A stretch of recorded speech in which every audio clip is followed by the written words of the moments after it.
یاد رکھنا اس دنیا میں ایسے لوگ بھی بستے ہیں جن کا جنات ادب کرتے ہیں، جنات جن سے ڈرتے ہیں اور جنات جن کے لیے کام کرتے ہیں۔ اس دنیا میں ایسے لوگ بھی بستے ہیں جو مٹی کے ہو کے ناری مخلوق پر حکومت کرتے ہیں، ان کو کسی چیز کا کوئی خوف نہیں ہوتا۔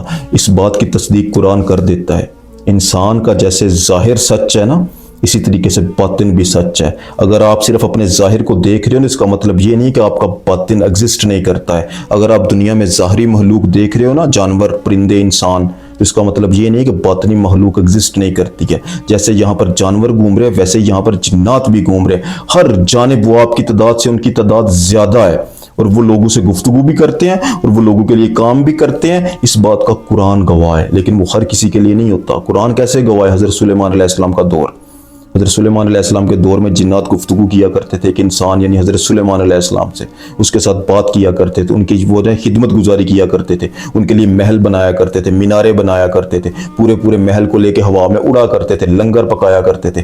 حضرت سلیمان علیہ السلام کو اللہ تعالیٰ کی ذات نے یہ ساری حکومت عطا کی ہوئی تھی کہ وہ جنات پر، انسانوں پر، پرندوں پر اور جانوروں پر حاکمیت رکھتے تھے۔ تو یہ اس بات کی شہادت ہے کہ جنات گفتگو کر سکتا ہے انسان سے۔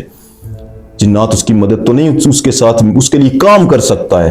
جنات کے اندر اللہ تعالیٰ کی ذات نے ایسی کوالٹی رکھی ہوئی ہے کہ وہ انسان کے ساتھ کمیونیکیٹ کر سکتے ہیں۔ یہ ضروری نہیں ہے کہ آپ مادے سے بنے ہوئے، نہیں، آپ کے ساتھ وہ کمیونیکیٹ کر سکتا ہے، آپ کے ساتھ وہ بات کر سکتا ہے، لیکن آپ کی ذات کے اندر کچھ ایسی صفات ہونی چاہیے جس کی وجہ سے آپ اتنے اہل ہو جاتے ہو کہ آپ اس پر حکومت کرنا شروع کرتے ہو، یعنی مٹی ہو کر آپ ناری مخلوق پر سرپرستی حاصل کر لیتے ہو۔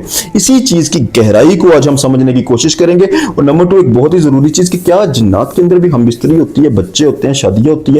یہ دونوں چیزیں انشاءاللہ آج کی ویڈیو میں ہم ڈسکس کریں۔ پہلے یہ ڈسکس کر لیتے ہیں کہ جنات کے اندر کیا یہ چیزیں ہوتی ہیں۔ دیکھو، جنات بنے ہوئے دھوئیں سے، آگ کی لپٹ سے اللہ تعالیٰ کی ذات نے ان کو پیدا کیا ہوا ہے۔ دھواں ایسا ہے کہ وہ برق رفتاری سے جو ہے سفر کرتے ہیں، ایک پل میں وہ ہزاروں میل تک کا سفر کر سکتے ہیں۔ اتنا سفر وہ کر لیتے ہیں کہ قرآن پاک میں اللہ فرماتا ہے کہ پہلے، ابھی اللہ تعالیٰ کی ذات نے بین لگا دی، لیکن پہلے جنات آسمان کے اونچے کنارے تک جا پہنچتے تھے اور غیب کی، فرشتوں کی باتیں سننے کی کوشش کیا کرتے تھے، اور وہاں سے خبر چرا کر زمین والوں کو بتایا کرتے تھے۔ لیکن ایک وقت آیا کہ اللہ تعالیٰ کی ذات نے اس چیز پر بیریئر لگا دیا کہ اب کوئی بھی جن آسمان تک سفر کر کے کوئی غیب کی خبر، کوئی فرشتوں کی بات سن نہیں پائے گا، بلکہ اللہ تعالیٰ کی ذات نے پہرے دار رکھے ہوئے ہیں آسمانوں پر جو آگ کے گولے مارتے ہیں جنات کو، اور جنات وہاں سے بھاگ کر نیچے آ جاتے ہیں۔ اللہ تعالیٰ کی ذات نے پابندی لگا دی ہے، پہرے لگا دیوں کہ یہ جنات وہاں تک نہ آ پائیں، لیکن ان کے اندر یہ طاقت موجود ہے کہ یہ آسمان تک کا سفر کر سکتے ہیں اور برق رفتاری سے سفر کرتے ہیں، کیونکہ یہ دھوئیں سے بنے ہوئے ہیں۔ اور ان کے اندر دیکھو، یاد رکھنا کہ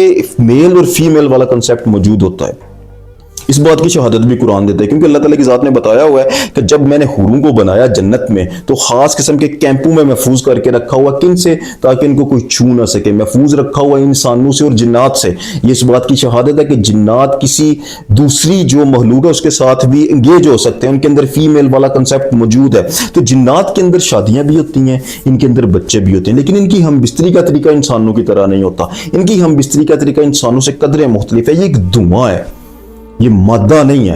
انسان تو مادہ ہے نا، دو جسم آپس میں ملتے ہیں، یہ دھواں دھوئیں سے ملتا ہے۔ ایک دھواں دوسرے دھوئیں کے اندر ضم ہو جائے اور اسی طریقے سے ان کا مکمل ہو جائے تو اللہ تعالیٰ کی ذات ان کو جو ہے اولاد بھی عطا کر دیتا ہے۔ ان میں مسلمان بھی ہوتے ہیں، ان میں ہندو بھی ہوتے ہیں، ان میں ہر مذہب کے ہوتے ہیں، ان میں اولیاء بھی ہوتے ہیں جو فیض لیتے ہیں، اس میں اللہ سے جام پیتے ہیں، جو عشق کرتے ہیں، عشق الہی میں غرق ہوتے ہیں۔ ان میں کافر بھی ہوتے ہیں، مسلمان بھی ہوتے ہیں، نیک بھی ہوتے ہیں، بد بھی ہوتے ہیں۔ یہ مکمل ایک قوم ہے جو اس دنیا میں ایگزسٹ کرتی ہے۔ مکمل انسانوں کی طرح کی چیزیں ان کے اندر موجود ہیں، ویسے ہی یہ لے کر چلتے ہیں۔ صرف ان میں عقل انسان کی نسبت بہت کم ہے۔